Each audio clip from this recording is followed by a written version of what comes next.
Gimble, come feel there. Rock a bandana like Tupac, I've been there. Rock a do-rag or wave cab, I lay my shit. Yo, what's going on, people? Getting to the Emirates Stadium well and early after the disaster class of what happened last week. And at the gate when I was held up for half an hour, I'm not letting that happen again. So I've decided it's 4:30 kickoff and the time is 3 o'clock now, and I've just parked the car up. So I'm on my way to get to the stadium probably in about half an hour. I'll give myself an hour before kickoff, which is plenty of time for me to sort out any problems that I might occur with my ticket. Now, what I've done essentially is I've taken the Arsenal season ticket out of the wallet, I've deleted it, and I've just gone into the Arsenal app and then reapplied it again. So hopefully, fingers crossed, when I go to the gate, it will be smooth sailing. Now, there's been a little controversy before, actually after I did my preview with the Thomas Partey issue. Sorry, I apologise for putting that false link in the forum. I didn't check it out because I was actually in the cinema watching Equalizer 3 when it popped up. So I didn't have the time to check the Thomas Partey thing. But yes, he's got a knock and nobody really knows how serious it is. So that's one thing that Mikel Arteta has to address today when he's in the pre-game or post-game conference with the media. So as you can see now, it's livening up here a little bit now. Everybody's sort of coming in, making sure that they get to the game nice and early.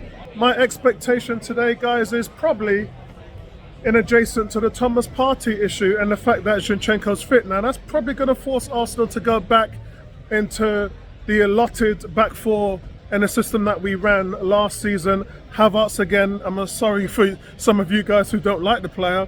I think he's been one of the hardest workers and one of the better defenders on the team. And he certainly is not at fault for any of the issues we've had or the results. Havertz is doing his job. He's doing what the manager wants. His primary role is obviously winning that ball back and the defensive pressure and pressing that we're doing there, and he's doing that very well. But we would like to see some goals coming in from him now, because he is a very good creative player. And we also talked about against Fulham when he was open in the square at the 6-yard line and Martinelli didn't pass in the ball. So I think for me, guys, I'm definitely thinking today that we will be forced into going back to what we did last year, and that will work accordingly. So I'll probably get back to you guys then. Speak to you later. Peace out, guys. So guys, as expected, it's Gabriel back in the back four. Probably something that should have happened a week ago, but it's where we are right now. Zinchenko comes in, and it's your back four and the goalkeeper, that what we had last season. Some of that frustration within the system, that's going to be alleviated today. But I think today, looking forward to a really good result. Man United in all sorts, with the ownership all over the place, and a lot of teams are capitalising on that. That's exactly what Arsenal have to do today. I'm still going with my 3-1 prediction, but I'll check in with you guys at half time. The biggest thing for me today is Nketiah. All he does is score goals, and it's not just that, but the link play is there. Everything is there, the work rate, the pressing, everything is there from Nketiah. He's kept his place. The manager's rewarded him for his performances. 2 goals in 3, and he was the one that created the penalty that Odegaard had in week 2. So you just can't drop Nketiah at this point. He's your guy. So really, guys, I'm looking for him to get on the score sheet today. Looking for also Kai Havertz to score today, to settle a little bit of buff that he has between the fans. That would be nice for him. I'll catch up with you guys at half time.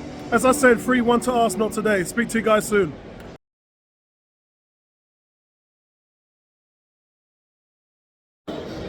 So guys, it's Arsenal 1, Man United 1. What a cagey first half. It's definitely feels like one of those games where both of the teams are not really tuned into the quality that they have. United are all over the place. They look frail at the back. Arsenal just not clicking on all cylinders. Kai Havertz making himself one of the villains and then one of the heroes in the first half. He was at fault for the goal. Sloppy pass into the midfield. United get the ball and they break. And obviously Rashford, he wasn't defended well. They stood up to him. You know he's only got one right foot. You know that he's only got that one shot in his locker.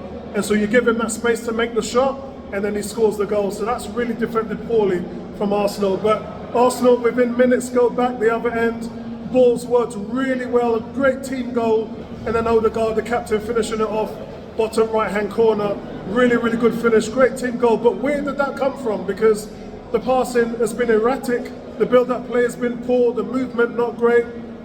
It's a good thing half-time has come because Arteta can get them more organised now. A couple of things there just not really working well. The press seems to be, how shall I say, dysfunctional at times.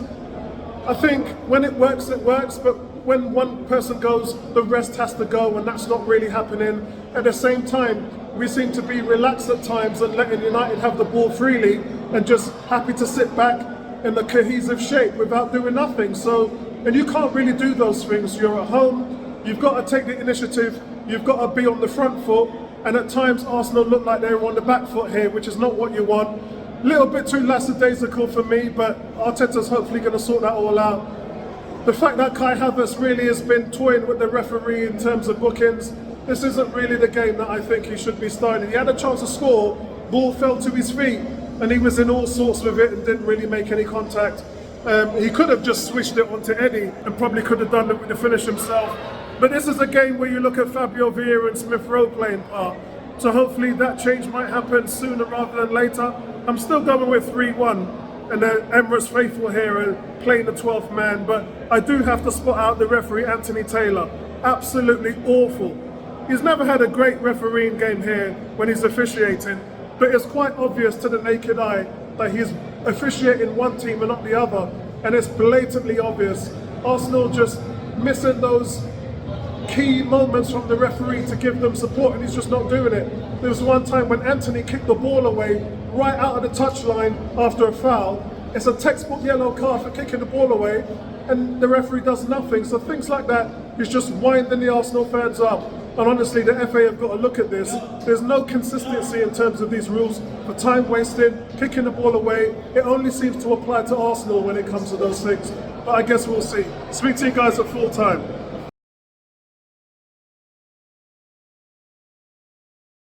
What's going on, guys? It's Arsenal 3, Man United 1, and what a way to close out the game. I mean, nothing was going right for us in the second half. We had a bunch of chances which we couldn't convert.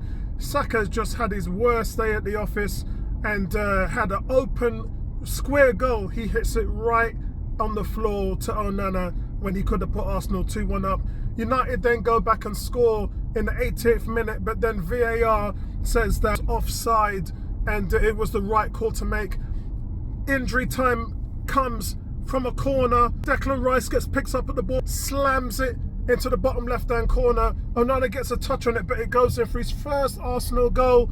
It is just unbelievable scenes at the Emirates, and it follows up by Gabriel Jesus in the 100th minute, guys.